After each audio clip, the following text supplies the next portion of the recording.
Welcome to all final year students. Dear students, in the last semester, you have studied the subject called business law, the subject called commercial law. Is it not? That's also known as a mercantile law. I mean, law relating to merchants, law prevailing among the merchants, law relating to businessmen, correct? So that is why it's called commercial law, business law. So this subject already been studied. Now, in this semester, you need to study the subject called corporate law. The corporate law is also known as company law. It is also known as Indian corporate law because we are studying the law relating to Indian corporate. So that is why Indian corporate law or company law. Well, now let us look at the introduction part. Let us see the origin, meaning of the term a company, definition of company.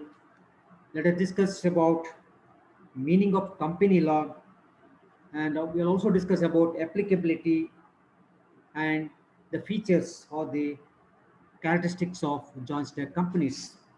From the examination point of view, you need to study the definition part, meaning and definition, and you should be able to explain, you should be able to tell important features, important characteristics of joint stock companies. Okay, well, now look at this slide.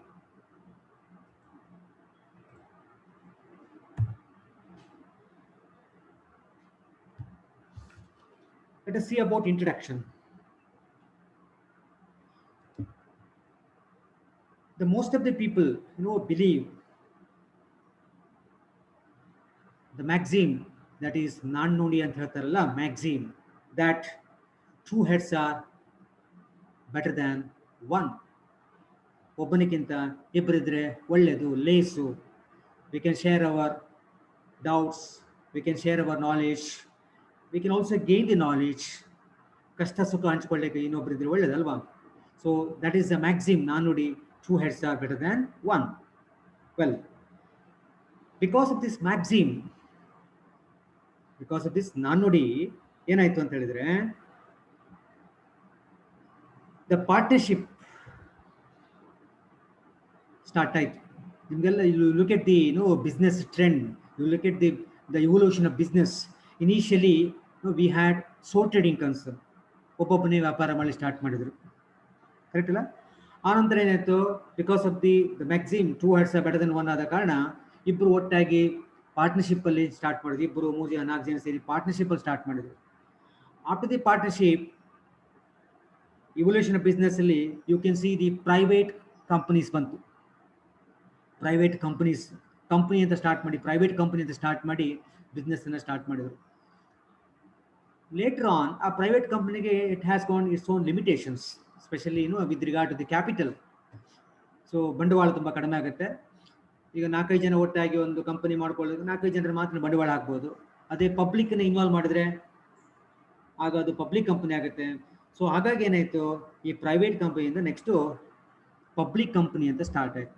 That public company is nothing but, my dear students, joint stock companies. ಈ public company ಏನಾಯ್ತು we the people we are also contributing to the share capital of a company.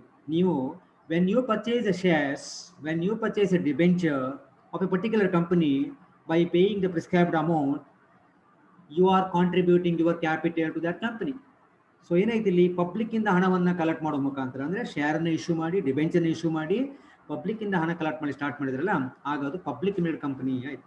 ಅದಕ್ಕೆ ನಾವು joint stock company ಅಂತ ಹೇಳ್ತೇವೆ. So what I mean to say here is, my dear students, because of this maxim two heads are better than one, ಏನಾಯ್ತು, that is why sole trading in the partnership and joint stock company came into existence. ಹೌದಲ್ಲ? ಹಾಗಿದ್ರೆ joint stock ಕಂಪನಿಗೆ, private ಕಂಪನಿಗೆ ಮತ್ತೆ ನಿಮ್ಮ ಪಾರ್ಟ್ನರ್ಶಿಪ್ಪಿಗೆ base ಯಾವುದು? Maxim ಏನು? Two heads are better than one. ಒಬ್ಬನಿಗಿಂತ ಇಬ್ಬರು ಲೇಸು ಅಂತ. Is it clear? Yes. Our Indian corporate law, ಅಥವಾ ನಮ್ಮ ಇಂಡಿಯನ್ ಕಂಪನಿ ಲಾ ಇದೆಯಲ್ಲ, by and large, it is based on English law. By and large, it is based on English law. The word company ಅಥವಾ the term company ಹೇಳುವಂತ ಒಂದು ಶಬ್ದ ಇದೆಯಲ್ಲ, the term or the word company is derived from the Latin words. ಎರಡು words ಇದೆ, ಹಾಗಾಗಿ Latin words, that is one is com, another one is panis. Companies ಹೇಳುವಂತ ಎರಡು ವರ್ಡ್ ಇಂದ ಬಂತು, ಹುಟ್ಟುಕೊಳ್ತು. ಒಂದು ಕಾಮ್, COM, ಮತ್ತೊಂದು PANIES, ಕಾಂಪನೀಸ್. ಸೊ ಒಟ್ಟು ಮಾಡೋದು ಕಂಪನೀಸ್ ಆಯ್ತು. ಕಾಮ್ ಅಂತ ಹೇಳಿದ್ರೆ is A Latin word. Com ಮತ್ತೆ ಪನೀಸ್ ಆದ ಟೂ ಲ್ಯಾಟಿನ್ ವರ್ಡ್ಸ್. ಕಾಮ್ ಅಂತ ಹೇಳಿದ್ರೆ with or together. Com which means the Latin word com which means with or together. Similarly, the Latin word panis which means bread. So ಒಟ್ಟಾರೆ ಹೇಳುವುದಾದ್ರೆ coming together for eating the bread, coming together for taking the bread. So ಅಲ್ಲಿ ಏನಾಯ್ತು, together ಒಬ್ರಿಗಿಂತ ಜಾಸ್ತಿ ಆಯ್ತಲ್ವಾ. So ಒಟ್ಟಾಗಿ ಅಂತ ಬಂತು, ಹಾಗಾಗಿ ಅದು ಕಂಪನಿ. ಸೊ ಹಾಗಿದ್ರೆ the term R the word company is derived from the Latin words com and panis. Com which means with or together, panis means bread. Well, now look at the meaning and definition of company. Company ಹೇಳಿದ್ರೆ ಏನು? Company means a body of individuals associated together for a common goal. But ಇದು ಏನಾಯ್ತು, general meaning ಆಯ್ತು. General meaning ಅಂತ ಹೇಳಿ, ಈಗ company means a body of individuals associated together for a common goal. ಇದು general meaning. But in the legal sense, in its legal sense, legal meaning ಹೇಳುವುದು ಹೇಗೆ ಕೇಳಿದ್ರೆ, in its legal sense, company means a company registered or incorporated. My dear students, registered ಹೇಳಿದ್ರು ಒಂದೇ, incorporated ಹೇಳಿದ್ರು ಒಂದೇ.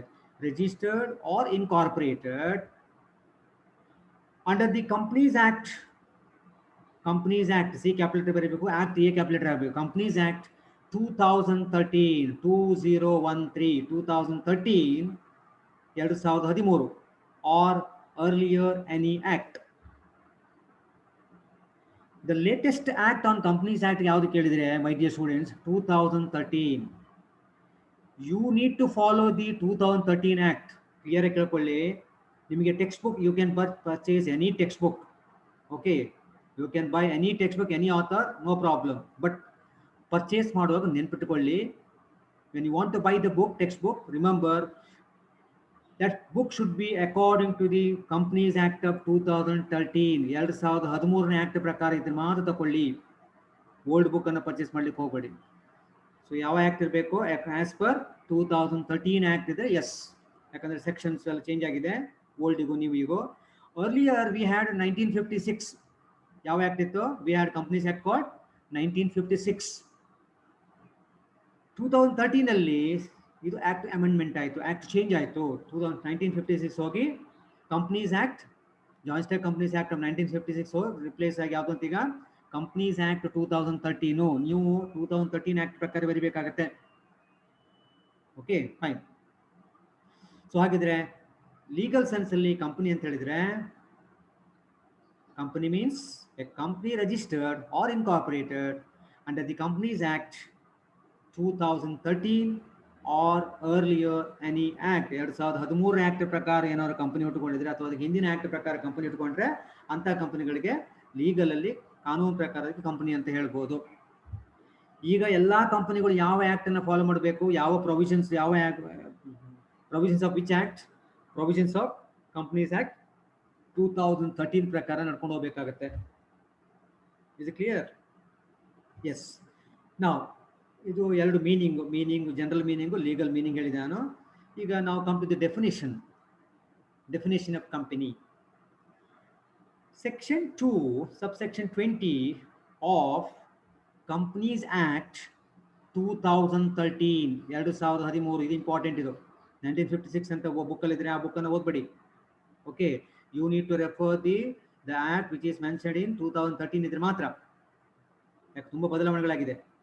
S, so section 2 subsection 20 defines company as, start, a company formed and registered, form ಆಗಿ register ಆಗುತ್ತೆ, formed and registered under the Companies Act 2013, 2013, or under any previous Companies Act.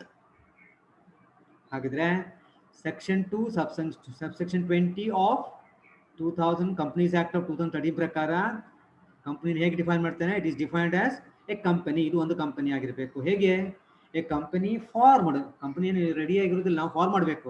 Created, ಇದು formed and ರಿಜಿಸ್ಟರ್ಡೇಷನ್ ಆಗಿರಬೇಕು. Registration ಮಾಡುವಾಗ ಯಾವಾಗ?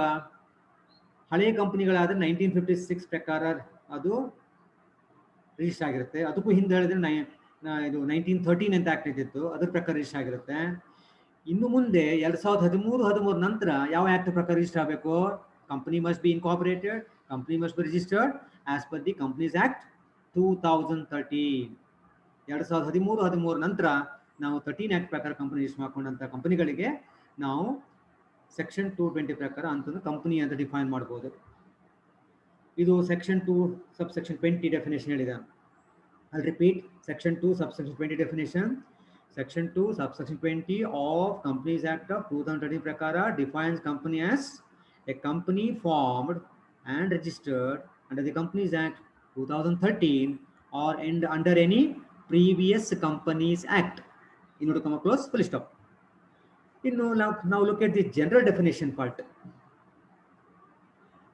Company can also be defined as, or company is also defined as, in order to start, okay, an incorporated association which is an artificial person having an independent legal entity with a perpetual succession, with a common seal, a common capital comprised of transferable shares and carrying limited liability. ಇದು general definition. My dear students, ಈಗ ನಿಮಗೆ ಕಷ್ಟ ಆಗ್ಬೋದು, but once you study the features, characteristics of company ಕಲಿತಾದ ಮೇಲೆ ಈ definition becomes very easy, because this definition includes almost all the features of joint stock company. ಈ general definition ಅಲ್ಲಿ ನನಗೆ ಹೇಳಿದ್ನಲ್ಲ, ಇದರಲ್ಲಿ ಏನು ಇನ್ಕ್ಲೂಡ್ ಆಗಿದೆ ಕೇಳಿದ್ರೆ almost all the features, almost all the characteristics of joint stock companies have been included. Is it clear? ಮುಂದೆ ನಿಮ್ಗೆ ಗೊತ್ತಾಗುತ್ತೆ ಅದು. ನಾವು once you study all the features, this definition becomes very easy. Okay, now according to Professor Haney, he defines the term company as, in order to start, a company is an artificial person created by law. ಒಂದು artificial person ಆಯಿತು, ಇನ್ನೊಂದು created by ಲಾ ಆಯಿತು. ಲಾ creates ಅಂತ ಆಯ್ತಲ್ವಾ. Having separate entity, separate legal entity ಇರುತ್ತೆ ಕಂಪನಿಗಳಿಗೆ. ಕಂಪನಿಯೇ ಬೇರೆ, company ಓನರ್ಸೇ ಬೇರೆ, ಕಂಪನಿ ಮ್ಯಾನೇಜ್ಮೆಂಟೇ ಬೇರೆ. Company has a separate entity, having a separate entity with a perpetual succession. With a perpetual succession means continues ಅಂತ ಅರ್ಥ. And common seal, every company must have the seal. ಇದು ಇವನು ಯಾರ ಪ್ರಕಾರ? ಇದು according to Professor Haney prakara. I'll repeat, a company is an artificial person created by law, having separate entity with a perpetual succession and a common seal. In order to come close, full stop. ಈಗ ನಾನು general definition ಹಾಗೆ ಹೇಳಿದ್ದಲ್ಲ, ಇಲ್ಲಿ ಕೆಲವು point ಅಲ್ಲಿ ಬಂತು. General definition ಏನು ಹೇಳ್ತಾನೆ? ಇನ್ಕಾರ್ಪೊರೇಟ್ ಅಸೋಸಿಯೇಷನ್ ಅಂದ್ರೆ ರಿಜಿಸ್ಟ್ರೇಷನ್ ಆಗಿರಬೇಕು. Which is an artificial person. ಅಲ್ಲಿ ಹ್ಯಾನಿಯಲ್ಲಿ ಬಂತು, ಪ್ರೊಫೆಸರ್ ಹ್ಯಾನಿ ಸಹ ಅದೇನು ಹೇಳಿದ್ದಾನೆ, artificial person created by law ಅಲ್ವಾ. ಇದು ನ್ಯಾಚುರಲ್ ಪರ್ಸನ್ ಅಲ್ಲ, ಕ್ರಿಯೇಟೆಡ್. ಕಂಪನಿ ಹೇಳೋದು ಒಂದು ಕ್ರಿಯೇಟ್ ಮಾಡಿದ್ದು, ನ್ಯಾಚುರಲ್ ಪರ್ಸನ್ ಅಲ್ಲ. Having a independent legal entity, ಕಂಪನಿಯೇ ಬೇರೆ, ಕಂಪನಿ ಓನರೇ ಬೇರೆ. ವಿತ್ ಎ ಪರ್ಫೆಕ್ಚುವಲ್ ಸೆಸೆಷನ್ ಅಂದರೆ ಕಂಪನಿ ಕಂಟಿನ್ಯೂ ಆಗ್ತಾ ಹೋಗುತ್ತೆ. ಕಂಪನಿಯ ಪ್ರಿನ್ಸಿಪಲ್ ಹೇಗೆ ಅಂತ ಹೇಳಿದ್ರೆ, men may come men May go but I go on for ever. That's the basic principle of the company.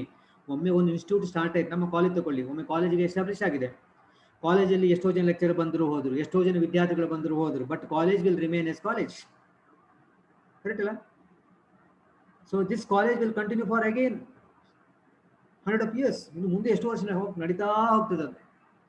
ಅದಕ್ಕೆ ಹೇಳಿದ್ರು men may come men May go, but education institution ಅಥವಾ ಕಂಪನಿ ಏನು ಹೇಳುತ್ತೆ, ಇನ್ಸ್ಟಿಟ್ಯೂಷನ್ ಹೇಳುತ್ತೆ, ಕಂಪನಿಗಳು ಹೇಳುತ್ತೆ ಏನಂತ, I go on for ever. ನೀವು ಬಂದುತ್ತೀರಿ ಹೋಗ್ತೀರಿ, ಬಟ್ ನಾನು ಯಾವಾಗಲೂ ಶಾಶ್ವತ ಕಂಡೆ. ಅದಕ್ಕೆ ಪರ್ಫೆಕ್ಚುವಲ್ ಸಸಿಯೇಷನ್ ಅಂತ ಹೇಳ್ತಾರೆ. ಮುಂದೆ ಹೇಳ್ತಾನೆ ಪುನಃ ಅದನ್ನ. And a common seal, perpetuation ಆದಮೇಲೆ ಕಾಮನ್ ಸೀಲ್ ಬೇಕು. ಆಮೇಲೆ a common capital comprised of transferable shares, share capital ಬೇಕಾಗುತ್ತೆ, ಅದು ಟ್ರಾನ್ಸ್ಫರಬಲ್ ಆಗಿರಬೇಕು. And company has a limited liability. ಇದೆಲ್ಲವೂ ಜನರಲ್ ಡೆಫಿನೇಷನ್ ಬಂದಂಥ ಪಾರ್ಟ್. ಓಕೆ, ನಾವು let us move to the meaning of a company law. Company law ಹೇಳಿದ್ರೆ ಏನು ಅಂತ, ಆಮೇಲೆ ಅದರ ಅಪ್ಲಿಕೇಬಿಲಿಟಿ ಎಲ್ಲ ಹೇಗೆ ಅಪ್ಲೈ ಆಗುತ್ತೆ ಅಂತ. Company law is that branch of law which deals exclusively with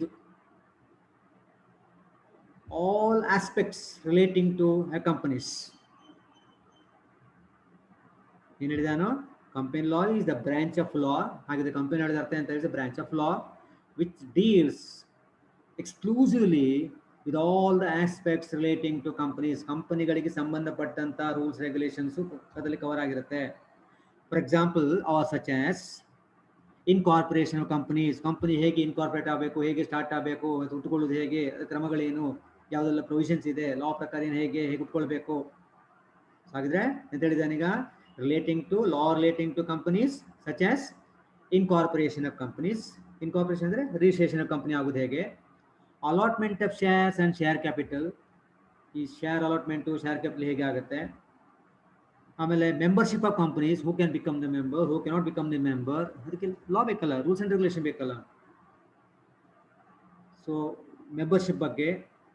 ಆಮೇಲೆ management and administration of companies, who is going to manage, who is going to administrate the affairs of the companies, day to day affairs ಯಾರು ನೋಡ್ಕೊಳ್ಬೇಕು, management ಯಾರು ನೋಡ್ಕೊಳ್ಬೇಕು, day to day aspect ಯಾರು ನೋಡ್ಕೊಳ್ಬೇಕು. So management administration company ಹೇಗೆ ಇರಬೇಕು ಅಂತ ಹೇಳ್ಕೊಂಡು ಅದಕ್ಕೆ ಪ್ರೊವಿಷನ್ ಬೇಕು, ಅದಕ್ಕೆ ಲಾ ಬೇಕು. ಇದೆಲ್ಲ ಎಲ್ಲಿ ಸಿಗುತ್ತೆ ನಿಮಗೆ, ಇದೆಲ್ಲವೂ ನಿಮಗೆ ಕಂಪನಿ ಲಾದಲ್ಲಿ ಸಿಗುತ್ತೆ. ಅಷ್ಟೇ ಅಲ್ಲ, ನಾನೇನು ಹೇಳಿದೆ ಈಗ, ಇನ್ಕಾರ್ಪೊರೇಷನ್ ಬಗ್ಗೆ ಮಾತಾಡಿದೆ, ಅಲಾಟ್ಮೆಂಟ್ ಆಫ್ ಶೇರ್ಸ್ ಹೇಳಿದೆ, ಅಲಾಟ್ಮೆಂಟ್ ಆಫ್ ಶೇರ್ ಕ್ಯಾಪಿಟಲ್ ಬಗ್ಗೆ ಹೇಳಿದೆ, ಮೆಂಬರ್ಶಿಪ್ ಬಗ್ಗೆ ಹೇಳಿದೆ, ನಾನು ಮೆಂಬರ್ ಅಲ್ಲ, ಹೂ ಕ್ಯಾನ್ ಬಿಕಮ್ ಮೆಂಬರ್ ಅಂತ ಹೇಳಿದೆ ನಾನು, ಮ್ಯಾನೇಜ್ಮೆಂಟ್ ಆಫ್ ಅಡ್ಮಿನಿಸ್ಟ್ರೇಷನ್ ಕಂಪನೀಸ್ ಬಗ್ಗೆ ಹೇಳಿದೆ. ಇನ್ನು ಕಂಪನೀಸ್ ಆರ್ಟಿಫಿಷಿಯಲ್ ಪರ್ಸನ್, ಸಾಯಲೇಬೇಕಂತನಿಲ್ಲ, ಬಟ್ ನಾವು ನ್ಯಾಚುರಲ್ ಪರ್ಸನ್ಸ್ ಎಲ್ಲ ಒಂದಲ್ಲ ಒಂದು ದಿವಸ ಹುಟ್ಟಿದ ಮೇಲೆ ಸಾಯಲೇಬೇಕು, ಕರೆಕ್ಟ್ ಅಲ್ಲ? ನಮ್ಮ ಆಯುಷ್ಯ ಮುಗಿದ ತಕ್ಷಣ ಸಾಯಲೇಬೇಕು. ಆದರೆ ಕಂಪನಿಗಳಿಗೆ ಹಾಗೇನಿಲ್ಲ. Company May go on for any year, any number of years ತನಕ, ಎನಿ ನಂಬರ್ ಆಫ್ ಇಯರ್ಸ್ ತನಕ ಹೋಗ್ಬೋದು. ಆದರೂ ಕೆಲವು ಕಂಪನಿಗಳು, ಸಿಕ್ಕ ಕಂಪನಿಗಳು, ರೋಗ ಹಿಡಿದು, ರೋಗ ಅಂತ ಹೇಳಿದ್ರೆ ಫಿನಾನ್ಷಿಯಲ್ ಪ್ರಾಬ್ಲಮ್, ಬೇರೆ ಬೇರೆ ಸಮಸ್ಯೆಗಳು ಉಂಟು, ಕಂಪನಿ ಕ್ಲೋಸ್ ಆಗುತ್ತೆ. ಅದಕ್ಕೆ ವೈಂಡಿಂಗ್ ಅಪ್ ಆಫ್ ಕಂಪನೀಸ್ ಅಂತ ಹೇಳ್ತಾರೆ. ಕಂಪನಿ ಆರ್ಟಿಫಿಷಿಯಲ್ ಪರ್ಸನ್ ಆದರೂ ಸಹ ಅದಕ್ಕೆ 100, ಅದಕ್ಕೆ ಆಯುಷ್ಯ ಎಷ್ಟಂತ ಹೇಳಿಕ್ಕೆ ಆಗುದಿಲ್ಲ ಅಲ್ವಾ. ಕೆಲವು ಸಲ ಕಂಪನಿ ಕರೆಕ್ಟ್ ಮ್ಯಾನೇಜ್ಮೆಂಟ್ ಸರಿಯಾಗಿಲ್ಲ, ಬಂಡವಾಳ ಥರ ಕಮ್ಮಿ ಆಯಿತು, ಲಾಸ್ ಆಯ್ತು ಹೇಳಿದ್ರೆ ಕಂಪನಿ ಮುಗಿದೋಗುತ್ತೆ, ಕ್ಲೋಸ್ ಆಗುತ್ತೆ ಅಲ್ವಾ. That is called winding up companies. ಈ ವೈಂಡಿಂಗ್ ಅಪ್ ಕಂಪನಿ ಮಾಡುವಾಗ ಏನು ಪ್ರೊವಿಷನ್ಸ್ ಹೇಗೆ, ರೂಲ್ಸ್ ಅಂಡ್ ರೆಗ್ಯುಲೇಷನ್ ಹೇಗೆ, ಅದಕ್ಕೂ ಸಹ ಕಾನೂನು ಇದೆ. ಈ ಎಲ್ಲ ಕಾನೂನುಗಳು ಎಲ್ಲಿ ಸಿಗುತ್ತೆ ನಿಮಗೆ, ಎಲ್ಲ ಇದಕ್ಕೆಲ್ಲ ಸಂಬಂಧಪಟ್ಟ ಕಾನೂನು ನಮಗೆ ಅಂದರೆ ಎಲ್ಲಿ ಸಿಗುತ್ತೆ ಹೇಳಿದ್ರೆ ಕಂಪನಿ ಲಾದಲ್ಲಿ ಸಿಗುತ್ತೆ. ನಮ್ಮ ಇಂಡಿಯನ್ ಕಂಪನಿಗಳಲ್ಲಿ ಏನು ಮಾಡಬೇಕು, Indian company law rules follow ಮಾಡಬೇಕು. ಯಾವುದೀಗ at present which act we need to refer, ನೆನ್ಪಿಟ್ಟುಕೊಳ್ಳಿ. ಕೆಲವು ಹಳೆಯ ಟೆಕ್ಸ್ಟ್ ಬುಕ್ನ ರೆಫರ್ ಮಾಡಿದ್ರೆ ನೀವು ತಪ್ಪಾಗುತ್ತೆ. Don't refer the old text book, you can refer any author, any text book, but ಆ ಬುಕ್ ಹೇಗಿರ್ಬೇಕು ಹೇಳಿದ್ರೆ ಕಂಪ್ನೀಸ್ ಆ್ಯಕ್ಟ್ ಆಫ್ 2013 ಪ್ರಕಾರ ಇರಬೇಕು. 2013 ಆ್ಯಕ್ಟ್ ಪ್ರಕಾರ ಅದು ಬುಕ್ ಇದ್ರೆ ಮಾತ್ರ ನೀವು ರೆಫರ್ ಮಾಡ್ಬೋದು. Okay, yes. ಹಾಗಿದ್ರೆ ಇದೆಲ್ಲ ಎಲ್ಲಿ ಸಿಗುತ್ತೆ ನಿಮಗೆ, ಕಂಪನಿ ಆ್ಯಕ್ಟ್ ಅಲ್ಲಿ ಸಿಗುತ್ತೆ. ಕಂಪನಿ ಲಾ, ಅದಕ್ಕೆ ಇದು ಕಂಪನಿ ಲಾ ಅಂತ ಹೇಳೋದು, ಲಾ ರಿಲೇಟೆಡ್ ಟು ಕಂಪನೀಸ್. ಸೊ ಇದೆಲ್ಲ ಕಾನೂನುಗಳು, ಇದೆಲ್ಲಕ್ಕೆ ಸಂಬಂಧ ಪ್ರೊವಿಷನ್ಸ್ಗಳು ಎಲ್ಲಿ ಸಿಗುತ್ತೆ ನಿಮಗೆ, ಕಂಪನಿ ಲಾದಲ್ಲಿ ಸಿಗುತ್ತೆ. ಹಾಗಿದ್ರೆ company law is that branch of law which deals exclusively with all aspects relating to companies. such as, for example, ಯಾವುದೆಲ್ಲ in cooperation companies, rules relating to incorporation, rules relating to allotment of shares, rules relating to share capital, rules relating to membership of companies, rules and regulations relating to management and administration of companies, rules and regulations relating to winding of companies. All these things are covered in one law, that is called company law. ಅರ್ಥ ಆಯ್ತಲ್ಲ? ಯಾವ act? Companies act of 2013. ಇದಕ್ಕೆ company ಲಾ ಅಂತ ಹೇಳ್ತಾರೆ, company ಲಾ 2013 ಹೇಳ್ತಾರೆ, ಅಥವಾ corporate ಲಾ 2013 ಹೇಳ್ತಾರೆ, ಅಥವಾ ಇದು ನಾವು ಇಂಡಿಯನ್ ಕಂಪನಿ ಆದ ಕಾರಣ ಇಂಡಿಯನ್ ಕಾರ್ಪೊರೇಟ್ ಲಾ ಅಂತ ಹೇಳ್ತೇವೆ ನಾವು. ಆಯ್ತಾ? ಎಸ್. ತುಂಬ ಸಿಂಪಲ್ ಆಗಿ ಹೇಳೋದಾದ್ರೆ, ತುಂಬ ಶಾರ್ಟ್ ಆಗಿ ಹೇಳೋದಾದ್ರೆ, in short, company law is that branch of law which governs companies. ಏನು ಹೇಳಿದೆ ನಾನು? ಇನ್ ಶಾರ್ಟ್, ಕಂಪನಿ ಲಾ ಹೇಳಿದ್ರೆ is that branch of law which governs a companies. ಒಂದು ಕಂಪನಿಗಳನ್ನು ಮ್ಯಾನೇಜ್ ಮಾಡುತ್ತೆ, ಗವರ್ನ್ ಮಾಡುತ್ತೆ ಅಂತ ಕಾನೂನುಗಳಿಗೆ ನಾವು ಕಂಪನಿ ಲಾ ಅಂತ ಹೇಳ್ತೇವೆ. ಇನ್ ಅದರ್ ವರ್ಡ್ಸ್, ಇನ್ನೂ ಸಿಂಪಲ್ ಆಗಿ ಹೇಳೋದಾದ್ರೆ, company law is that branch of law which governs companies. ಇಂಡಿಯಾದಲ್ಲಿರುವಂಥ ಎಲ್ಲ ಕಂಪನಿಗಳನ್ನು ಮ್ಯಾನೇಜ್ ಮಾಡೋದು, ಗವರ್ನ್ ಮಾಡುವಂಥ ಒಂದು ಕಾನೂನಿಗೆ ನಾವು ಕಂಪನಿ ಲಾ ಅಂತ ಸಿಂಪಲ್ ಆಗಿ ಹೇಳುವಂಥದ್ದು. Hope this is clear. ನಾವು ಕಮ್ ಟು ದಿ ಅಪ್ಲಿಕೇಬಿಲಿಟಿ. ಎಲ್ಲೆಲ್ಲ ಅಪ್ಲೈ ಆಗುತ್ತೆ ಅಂತ ಕೇಳಿದರೆ, ಯಾವುದಕ್ಕೆಲ್ಲ ಸಂಬಂಧಪಟ್ಟಿದ್ದು ಅಂತ ಕೇಳಿದರೆ, this company law is applicable to companies registered under the companies act. ಯಾವುದೆಲ್ಲ ಕಂಪನಿಗಳು ಕಂಪನೀಸ್ ಆಕ್ಟ್ ಪ್ರಕಾರ ರಿಜಿಸ್ಟರ್ ಆಗಿದೆ ಅದೆಲ್ಲದಕ್ಕೂ ಈ ಕಾನೂನು ಅಪ್ಲೈ ಆಗುತ್ತೆ. ಗೊತ್ತಾಯ್ತಾ? ಈವನ್ 1913ಗಿಂತ ಮೊದಲು ಎಸ್ಟಾಬ್ಲಿಷ್ ಆದ ಕಂಪನಿಗೂ 2013 ಆಕ್ಟೇ ಅಪ್ಲೈ ಆಗುತ್ತೆ. ಇನ್ನು companies registered under any previous companies act ಹೇಳಿದ್ನಲ್ಲ, ಈಗ 13ಗಿಂತ ಮೊದಲು 1956 ಆಕ್ಟ್ ಪ್ರಕಾರ ಯಾವುದೋ ಕಂಪನಿಗಳು ಸ್ಟಾರ್ಟ್ ಆಗಿತ್ತು. ಸರಿ, ಆಗ ಎಸ್ಟಾಬ್ಲಿಷ್ ಆಗುವಾಗ 1956 ಆಕ್ಟ್ ಪ್ರಕಾರ ಅದು ಎಸ್ಟಾಬ್ಲಿಷ್ ಆಯಿತು. 2013ಇಂದ ಅದು ಆ ಎಲ್ಲ 1956 ಆ್ಯಕ್ಟಲ್ಲಿ ಪಾಸ್ ಆದ ಕಂಪನಿಗಳು they must follow the 2013 act only. ಹಾಗಿದ್ರೆ ಅವರಿಗೂ ಸಹ ಅಪ್ಲೈ ಆಗುತ್ತೆ. ಯಾರಿಗೆ? Companies registered under any previous to 2013 act ಅಥವಾ ಪ್ರೀವಿಯಸ್ ಕಂಪನೀಸ್ ಆ್ಯಕ್ಟ್. 1956 ಬರೋ ಮೊದಲು 1913 ಇತ್ತು, ಈಗ 2013. ಎಸ್. ಇನ್ನು ಫಾರಿನ್ ಕಂಪನೀಸ್, ನಿಮಗೆ ಫಾರಿನ್ ಕಂಪನಿ ಮೀನಿಂಗ್ ಗೊತ್ತಲ್ಲ? ಫಾರಿನ್ ಕಂಪನಿಗಳು ಇಂಡಿಯಾದಲ್ಲಿ ಕೆಲಸ ಮಾಡ್ತದೆ ಅಲ್ವಾ? ಫಾರಿನ್ ಕಂಪನಿಗಳು ಇಂಡಿಯಾದಲ್ಲಿ ಕೆಲಸ ಮಾಡ್ತದೆ, ಅದು ಕಂಪನಿ ಅಲ್ವಾ? ಈಗ ವರ್ಕ್ ಮಾಡೋ ಪ್ಲೇಸಲ್ಲಿ ಇಂಡಿಯಾದಲ್ಲಿ, ಅವರಿಗೂ ಸಹ ನಮ್ಮ ಇಂಡಿಯನ್ ಕಾರ್ಪೊರೇಟ್ ಲಾ ಅಪ್ಲೈ ಆಗುತ್ತೆ.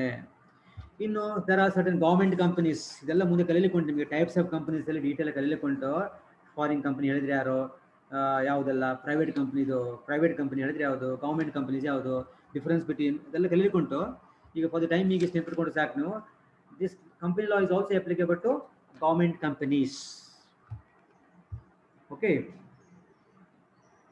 ಪ್ಲೀಸ್ ನೋಟ್ ದ್ಯಾಟ್, ಒಂದು ಪಾಯಿಂಟ್ ನೆನಪಿಟ್ಕೊಳ್ಬೇಕು ನೀವು. It may be noted that banking, insurance and electricity companies are not covered under this act.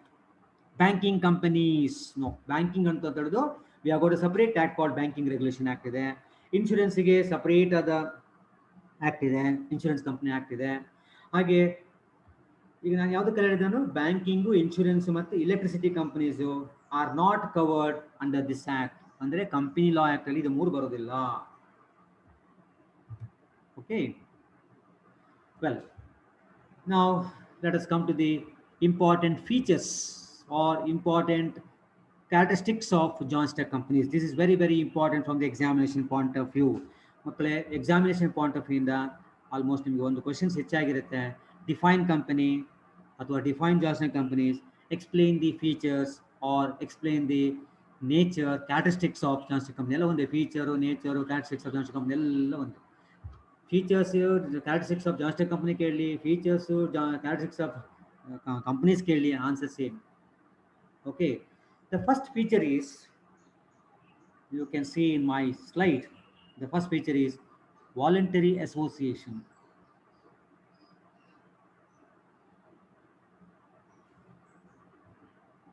What do you mean voluntary association? No one is compelled volunteer meaning ಗೊತ್ತಲ್ಲ ನಿಮಗೆ, there is no compulsion. Volunteer ಅಂದರೆ ನಮ್ಮ ಇಚ್ಛಾ ಪ್ರಕಾರ, ಇಚ್ಛಾಶಕ್ತಿ ಪ್ರಕಾರ ನಾವು ಸೇರ್ಕೊಳ್ಳೋದಲ್ವಾ. Company ಅಂತ ಹೇಳೋದು ಅಥವಾ ಜಾಯಿಂಟ್ ಸ್ಟಾಕ್ ಕಂಪ್ನಿ ಅಂತ ಹೇಳೋದು ಇದು ಫೋರ್ಸ್ಫುಲಿ ನಿಮ್ಮನ್ನು ಸೇರಿಸುವಂಥದ್ದಲ್ಲ, ಇದು voluntary association. People may join the company at any time, people may exit the company at any time, people may come and go any time, ಯಾವ ಟೈಮ್ ಬರ್ಬೋದು ಯಾವ ಟೈಮ್ ಹೋಗ್ಬೋದು. ನೀವೀಗ by purchasing the 1000 shares of Wipro, you will become the member of Wipro. ಅದನ್ನು 1000 ಶೇರ್ಸನ್ನು sale ಮಾಡಿದ ತಕ್ಷಣ you will exit from that company, correct ಅಲ್ಲ?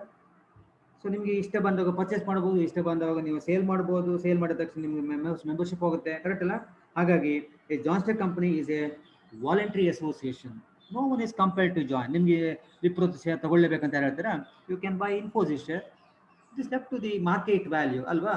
ನಮ್ಮ ಮನಸ್ಸಿಗೆ ಬಂದ ಹಾಗೆ ಈ ಕಂಪನಿ ಚೆನ್ನಾಗಿದೆ ಅಂತ ನಾವು ಶೇರ್ ಪರ್ಚೇಸ್ ಮಾಡ್ತೇವೆ.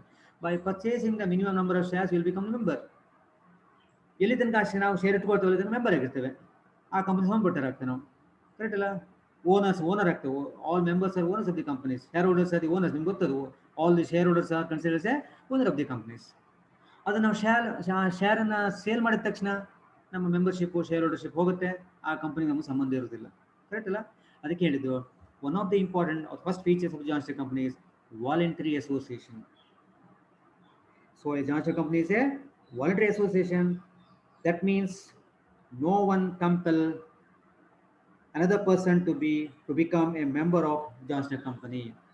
ಯಾರು ಫೋರ್ಸ್ ಮಾಡೋದಿಲ್ಲ, ಮಾಡೋದಿಲ್ಲ, ಮಾಡೋದು ಕೇಳಬೇಕಂತನೂ ಇಲ್ಲ. Similarly no one can be compelled to give up his membership of a company. Membership ಕೊಡಲೇಬೇಕಂತ ಯಾರು ಹೇಳ್ತಾರೆ ನಿಮಗೆ? ಇಲ್ಲ. ನೀವು ಸೇಲ್ ಮಾಡಬೇಕಂತ ಯಾರು ಹೇಳ್ತಾರೆ? ನಿಮ್ಗೆ ಇಚ್ಛೆ ಪ್ರಕಾರ ಸೇಲ್ ಮಾಡ್ತಾರೆ. ಸೊ ಹಾಗಿದ್ರೆ free entry and free exit. Any time you can join by purchasing the shares, any time you can exit by selling the shares, correct alla? Yes. Well, my dear students, since it's online class, ನಾನು not of full sessions ಎಲ್ಲ ಮಾಡಲ್ಲ ನಾನು. So ಸ್ವಲ್ಪನೇ ಕಲಿಸ್ತಾ ಇರ್ತೀನಿ ನಿಮಗೆ, ಆಗ ನಿಮಗೆ ನೋಡ್ಕೊಳ್ಳಿಕ್ಕೆ, ನೋಟ್ಸ್ ಬರ್ಕೊಳ್ಳಿಕ್ಕೆ, ಫಾಲೋ ಮಾಡಲಿಕ್ಕೆಲ್ಲ ಬಿಕಮ್ ವೆರಿ ಈಸಿ.